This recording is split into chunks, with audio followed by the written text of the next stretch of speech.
విజయవాడలో సంచలనం సృష్టించిన జిమ్ ట్రైనర్ అబ్దుల్ ఖాదర్ పై నమోదైన లైంగిక వేధింపుల కేసు రోజుకో మలుపు తిరుగుతోంది. బాధిత యువతి చేసిన ఆరోపణలపై పోలీసులు దర్యాప్తు కొనసాగిస్తుండగా తాజాగా జిమ్ ట్రైనర్ అబ్దుల్ ఖాదర్ ఒక వీడియో విడుదల చేశారు.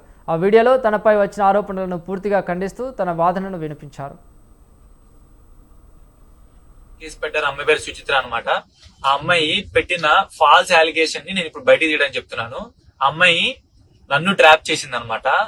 ట్రాప్ చేసి నన్ను ఎమోషనల్ బ్లాక్ మెయిల్ చేసి నాకు క్యాన్సర్ ఉందని అని చెప్పి నన్ను ఎంత బ్లాక్ మెయిల్ చేసిందని అంత బ్లాక్ మెయిల్ చేసి ఫోర్స్ చేసి నాకు పానిక్ అటాక్ వచ్చేస్తుంది, నా చేతులు ఊగిపోతున్నాయి అని చెప్పి నేను ఇప్పుడు బయటికి రాను, నాకు ఓపిక లేదని చెప్పినా కూడా అమ్మాయి నేను బయటకు వచ్చాను, నేను ఇంటికైతే వాళ్ళను రావాల్సింది నన్ను ఫోర్స్ చేసి రూమ్ కి తీసుకెళ్లి తాగిపించి నన్ను ఇదంతా చేసింది.